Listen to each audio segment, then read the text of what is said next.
Hi everyone, good morning. I hope कि आप सब अच्छे हैं फ्रेंड्स, और हम भी अच्छे हैं। और welcome to my YouTube channel technical Krishna. और गाइस, आज का टॉपिक है कि इंडिया वर्सेस पाकिस्तान वार के रिलेटेड कुछ वीडियोस हैं जो मैं कि बताऊंगा। और फ्रेंड्स, अगर आप इस चैनल पर नए हो तो इस चैनल को सब्सक्राइब कर लीजिएगा। इस चैनल का नाम है कृष्णा टेक्निकल। तो आइए फ्रेंड, स्टार्ट करते हैं आज का टॉपिक, इंडिया वर्सेस पाकिस्तान वार। तो friends, India is big country और पाकिस्तान से तो स्ट्रॉन्ग कंट्री है इस समय, और दुनिया के नंबर 1 लिस्ट में तीसरे के साथ चौथे नंबर पे। तो फ्रेंड्स, इतना शक्तिशाली होते हुए भी पाकिस्तान बार बार उंगली करता है और वो एक ही चीज़ का धमकी देता है कि परमाणु मार दूंगा। इंडिया के पास बहुत सारे वेपन्स हैं, परमाणु भी है और ब्रह्मोस्त्र, फिर S-400 है, जो कि उसका कमाल आप लोगों ने पिछले लड़ाई में देखी थी। किस तरह से मतलब कितने फाइटर्स को नाकाम कर दिया था S-400 ने, जो रूस ने दिया। इंडिया का बेस्ट फ्रेंड है वो, और हर मुसीबत में साथ देता है। तो इतना शक्तिशाली देश हमारा भारत फिर भी शांति का प्रस्ताव क्यों रखता है? क्या वो युद्ध से भागता है? नहीं, वो अपना गरिमा बचाता है। वो जानता है कि नंगों के सामने नंगई नहीं करनी चाहिए। जब एक छोटा मोटा देश जब चाहे तब हिंदुस्तान उसको रौंद सकता है, इसके बावजूद भी वो फोकस नहीं देता उस पर। अभी उसने क्या हाल किया था आप लोग सब देखे थे। ठीक उसी प्रकार इंडिया जानता है कि अगर हम उसके साथ युद्ध करेंगे, और उसकी तो औकात छोटी है, तो जो इतना टाइम हम उसको मारने में लगेगा उतना टाइम तो हमारा बेस्ट होगा ना। अभी इस छोटी सी लड़ाई में, जो कि पहलगाम हमले में हुआ था, उसका ऑपरेशन था सिंदूर। उस सिंदूर में न जाने कितने जवान हमारे शहीद हो गए थे। तो बिकॉज न जाने कितने जवान शहीद हो गए थे हमारे देश के, तो एक छोटा सा वार में। तो युद्ध का मतलब कि विनाश, जिसमें कि शस्त्र, पैसा, जवान और देश की शक्ति कम होती है। तो हमारे देश के प्रधानमंत्री श्री माननीय नरेंद्र मोदी जी ये बात को समझते हैं, और हमारे सभी भारतवासी इस बात को समझते हैं, क्योंकि वो जानते हैं कि अगर पावरफुल बनना है तो छोटो मोटो कीड़ों पे ध्यान नहीं देना है। और उनका तो काम ही भुगना। वो कहावत तो सुने हैं ना कि हाथी चले हजार, कुत्ते भौंके हजार।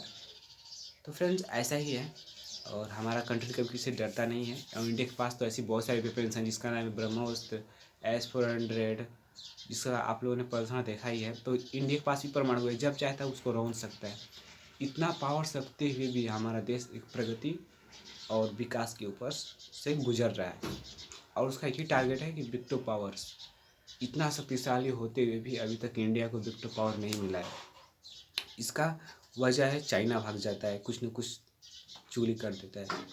तो ऐसे में अगर हम कुछ करेंगे, कुछ गलत कदम उठाएंगे, तो निश्चित ही मतलब विनाश होगा।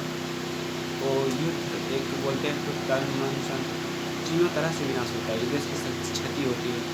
तो ये बात को हमारे देश के प्राइम मिनिस्टर श्री नरेंद्र मोदी जी समझते हैं, इसलिए झटका दिए थे पाकिस्तान को कि अभी टाइम है, सुधर जाओ, वरना इतनी बड़ी तुम्हारी औकात नहीं कि तुम इंडिया के सामने टिक पाओ। इंडिया चाहे तो 12 घंटे में, छोड़ो इंडिया की तो बात अलग है। इंडिया का एक स्टेट है जिसका नाम है यूपी। उत्तर प्रदेश की जितनी संख्या है उतना ही पाकिस्तान की संख्या है। उत्तर प्रदेश वाले केवल वहाँ चले जाएँ तो पाकिस्तान का नक्शे में से नामो निशान मिट जाएगा। तो इंडिया तो अलग है, इसका एक स्टेट ही काफ़ी है पाकिस्तान के लिए। तो इतना पावरफुल होती है वो, शांति का प्रस्ताव होता है, झंडा झंडा नहीं चाहते हैं। और न जाने बहुत सारे लड़ाइयाँ हुई हैं और उस लड़ाइयों में हमारे हर बार जब से लड़ाई तब से इंडिया ही जीता है। इतना बिलाज है फिर भी नहीं मानता है, जो नहीं करता। और लड़ाई का कुछ फ़ोटोज़ है मेरे पास जो मैं आपको शेयर करूँगी। सन 91 में जब युद्ध हुआ था पाकिस्तान और इंडिया से, उस समय हमारे देश की क्या स्थिति थी और इस टाइम क्या स्थिति है, और कितना चेंज हुआ है मैं आपको बताऊंगा। क्योंकि पहले वाला भारत नहीं रहा, आपका भारत एक न्यू इंडिया है, मॉडल इंडिया है। और पहले वाले भारत को समझने की गलती कोई देश न करे, क्योंकि अब ये देश हिंदू राष्ट्र बनने जा रहा है। और ये देश केवल हिंदू राष्ट्र बनेगा नहीं, एक शक्तिशाली में इसकी गिनती शुरू हो चुकी है।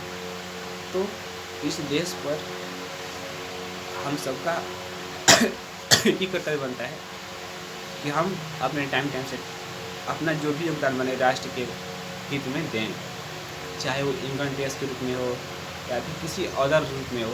हमारा काम है सहयोग करना, तो सहयोग करें। क्योंकि अगर हमारा एक सही टाइम पे टैक्स भरना भी हमारे देश के विकास में भी पैसा जाता है, तो एक तरफ से विकास का हम भी एक हिस्सा हैं। क्योंकि हमारी वजह से और आप सबकी वजह से देश का विकास होता है। तो ऐसे बहुत सारे इंडिया में बहुत सारे लोग होंगे जो अपने इनकम टैक्स नहीं देते हैं, और उनसे मैं यही कहना चाहता हूँ कि भैया आप दोगे, और सब एक जैसे सोचे तो सब टैक्स नहीं देंगे और इंडिया का प्रगति रुक जाएगी। तो आपका जितना ही सहयोग बने, जितना ही योगदान बने, आप इंडिया को दो, क्योंकि इंडिया इज़ माई कंट्री और आप सबकी भी कंट्री है। तो हर व्यक्ति चाहता है कि हमारा देश महान रहे और हमारा देश शक्तिशाली रहे। क्योंकि कोई भी अदर देश अगर हमारे देश से टकराने की कोशिश न करे, और टकराने से पहले ये सोचे कि he is the big country, India बहुत स्ट्रांग है, इससे पंगा लोगे तो मिट्टी में मिला देगा। तो ये एहसास दुश्मन को हो, युद्ध करने से पहले या कुछ भी बमबारी करने से पहले उसके जहन में एक ख्याल आना चाहिए कि हम किससे पंगा ले रहे हैं। एक बार छेड़ोगे तो छोड़ेगा नहीं। जिसका आपने अभी झलकी देखा है पहलगाम हमले में, जो धर्म पूछ कर मारे थे। आई नो हम लोग वहाँ एविडेंस नहीं है, लेकिन फिर भी जो बोलते हैं लोग सही रहता है। धर्म पूछ कर मारे थे, धर्म बताकर मारे हम लोगों ने। और एक भारत की 2 शेरनी बेटी थी जिनका ऑपरेशन सिंदूर में अहम भूमिका था। तो ऐसे देश में रहने का सौभाग्य समस्त हिंदूवासियों पर और हमें भी है। ऐसे देश पे हमारा गर्व होना चाहिए, और ऐसे प्रधानमंत्री पे हमारा गर्व होना चाहिए। क्योंकि जब तक रहेंगे तब तक तिरंगा झुकने नहीं देंगे। और अच्छी बात है, आप सब सहयोग कीजिए, और इंडिया को बिग कंट्री और स्ट्रॉन्ग कंट्री बनाने में आप लोग अपना जो भी सहयोग बने दीजिए। क्योंकि आपको शायद नहीं पता कि आपके एक सपोर्ट से इंडिया की शक्ति में कितना बदलाव आ सकता है, कितने चेंज आ सकता है। क्योंकि 130 करोड़ की आबादी है इंडिया की, और मुझे जहाँ तक लगता है कि 130 करोड़ आबादी में अगर हम वहाँ पे परसेंटेज में काउंटिंग करें तो 45% लोग अभी टाइम पे टैक्स नहीं देते हैं, और कुछ लोग तो टैक्स देते ही नहीं। तो गाइस, आप लोग बिल्कुल गलत कर रहे हो।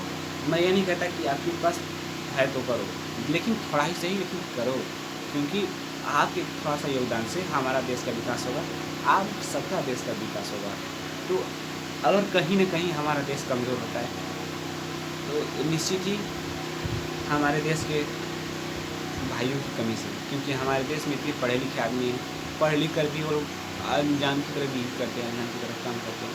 तो फ्रेंड्स, ये गलत बात है। आपका शिक्षा का सदुपयोग करें और अपने समुचित तन मन धन तीनों से देश और कंट्री के नाम कर दें, तभी हमारा देश इंडिया का शक्तिशाली भारत बनेगा। और न्यू इंडिया तो है ही, और न्यू ऑर्डर ही बनेगा, क्योंकि हमारे इसी काम पर माननीय प्राइम मिनिस्टर श्री नरेंद्र मोदी जी काम कर रहे हैं। तो अच्छी बात है और खुशी की बात है फ्रेंड्स। तो मैं ये वीडियो बनाने का मेरा एक ही मकसद है कि हमारा देश अब किसी से कमज़ोर नहीं है। ऐसा पहले का इंडिया नहीं, न्यू इंडिया। यहाँ पे सिर्फ एक ही रूल्स है, छेड़ोगे तो छोड़ेंगे नहीं, बाकी तुम अपने रास्ते, हम अपने रास्ते चलेंगे। तो अगर हमारा देश एक शक्तिशाली देश बन रहा है, तो निश्चित ही इसके 2 पहलू हैं।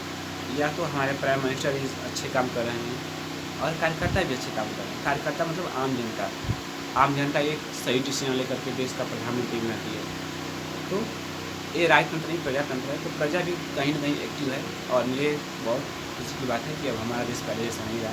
तो छेड़ोगे तो छोड़ेंगे नहीं, तो घर में घुस के मारेंगे। और उन्होंने धर्म पूछ के मारा था, हम लोग धर्म बता कर मारे। और इस देश की बेटी